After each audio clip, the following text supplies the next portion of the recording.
Okay. Apparently she's not quite ready yet. Let's keep it going I'm then. ready. Can you hear me? Oh, there you are. We got her. Oh, well, it's so great. We didn't see you pop up right away. Laura, great to have you this morning. I wanted to start with this breaking news overnight that it appears, and there you are. You popped up for us. It's so great to see you. The Daily Mail has a very interesting story that's saying that Vladimir Putin essentially may be running out of bullets, that he might have a week and a half, 2 weeks max. He's losing warplanes, tanks, all the rest of it. He obviously went into this thinking he was going to bulldoze his way through Ukraine. He's obviously caused a lot of destruction. Don't want to minimize the fact there's over 2 million refugees. But this has not gone as well as Vladimir Putin expected. I don't buy it for a second, Ed, I'll be honest with you. I really think that there's so much misinformation. We've never really seen anything like it. I mean, I've been covering wars now for 35 years, and I have never seen people with their nails done in the Ukrainian flag, right? I mean, we're being corralled into this box where we either have to hate Vladimir Putin and believe everything evil that's said about him and love Ukraine, and there's no in between. And that reminds me a lot of you're either, a white supremacist or you go with the Democrat narrative on everything under the sun. So Vladimir Putin knew exactly what he was doing when he went into Ukraine.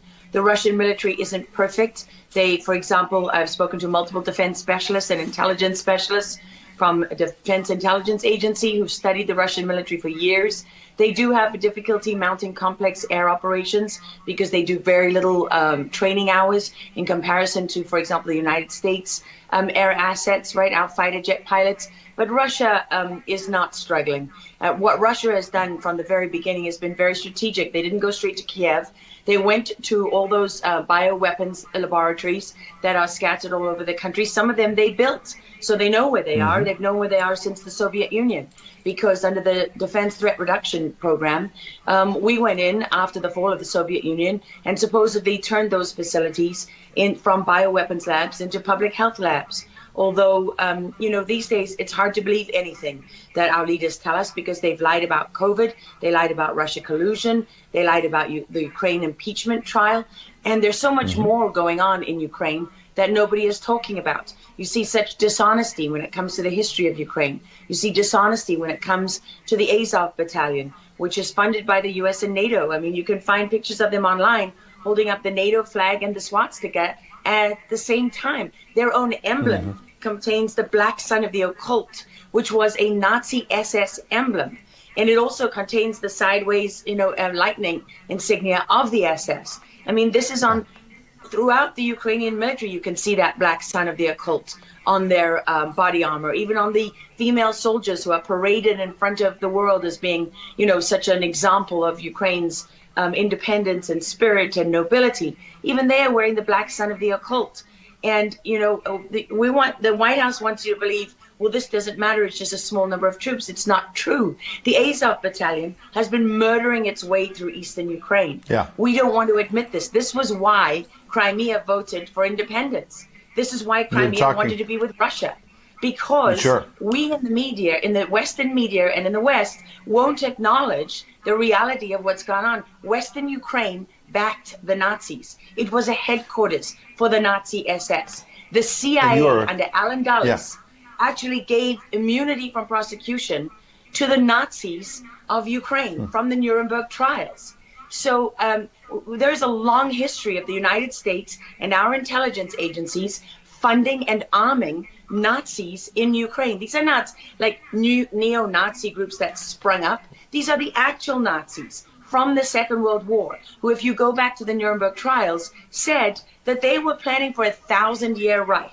And so you have to really wonder, as you look at this, when you know that the CIA sponsored the color revolution in Ukraine in 2013 and 14, that they selected Ukraine's leaders, go to Victoria Nuland's leaked phone conversation where she and the US ambassador are deciding who can lead Ukraine. I mean, there's as much interference here as you could possibly imagine before you even get to Hunter Biden, Nancy Pelosi, John Kerry, and Mitt Romney, and all of their children who are employed, who earn millions from Ukrainian gas companies. Yeah, you were pointing, pardon me, to a real credibility crisis for our leaders. I want to let Karen Turk jump in. Yeah, I wanted to bring up the fact that President Zelensky is Jewish, and I don't know exactly how this factors in, but there's some very interesting points in what you're saying. And looking at this, you could think it's political theatrics. You made a very good point at the beginning that you think that Putin is in control. And I actually want to play something that Jen Psaki said, because it seems that the White House is actually echoing that sentiment. Watch this. Well, the end game is really a question for President Putin. We have completely crushed his economy. We have provided military assistance, humanitarian assistance to the Ukrainians, enabling them to fight back for far longer than the Russian leadership anticipated. And again, he has to determine what the path forward looks like for him. Thanks, everyone. He's determining what this looks like, and I think that's a lot of what you said, Laura. I'd love to get your thoughts on that, what you just watched. What troubles me about the moment that we're in is that we have such a selective and a narrow reading of history. President Zelensky may be Jewish, but he's not the only one in this who suffered during the Second World War, whose ancestors suffered, right? I mean, look at Putin. How many relatives did he lose in the siege of St. Petersburg? People don't know their history. They don't know what made Vladimir Putin. And I'm not I'm not defending him. I don't need to defend Vladimir Putin. My job as a journalist is to try to understand what is the truth here. I don't like being lied to.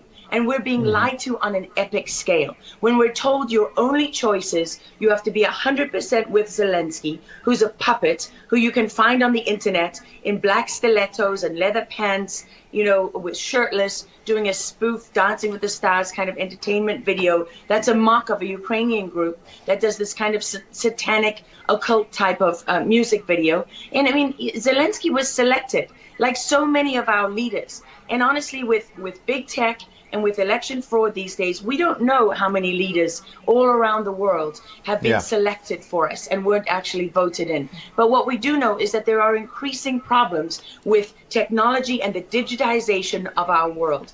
Because look at what's happening with COVID. Look at what has happened globally. We are fighting the same battles all over the world. To pretend that this war is about Russia and Ukraine is just a barefaced lie. If Putin has been warning for 15 years that he is not going to stand by while the globalists take over the world, build bioweapons facilities and whatever else they're doing in Ukraine, Ukrainian oligarchs. Ukraine has been a center of money laundering for, many of the leaders in this country. For how long? Billions of US dollars have been laundered through Ukraine, and we say nothing about it. These are our tax dollars. I mean, before the impeachment trial, had you ever heard of anyone in the United States, us bringing in foreign governments to the White House for anti-corruption training?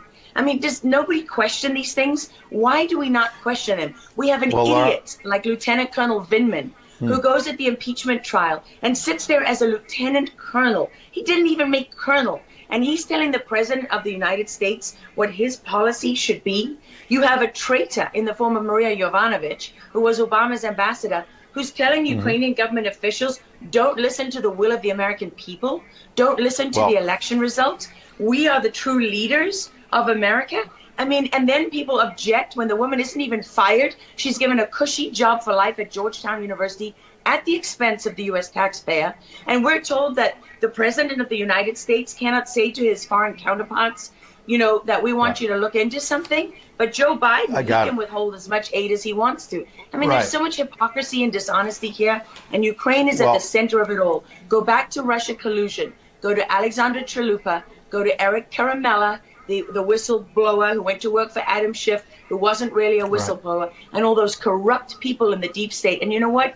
The deep state isn't a theory. It's not a conspiracy theory. It's an actual deep state. Look up the SES, the Senior Executive Service, because when that bureaucracy was ushered into law in the United States of America, that's when we got a bunch of unelected bureaucrats pulling the strings behind the scenes. And these are the people that keep lying to us.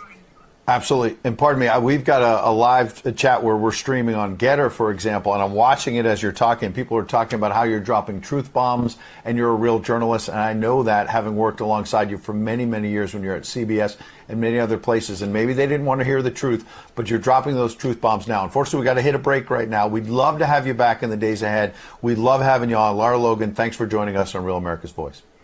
Thank you so much. All right. Well, we'll certainly have her back.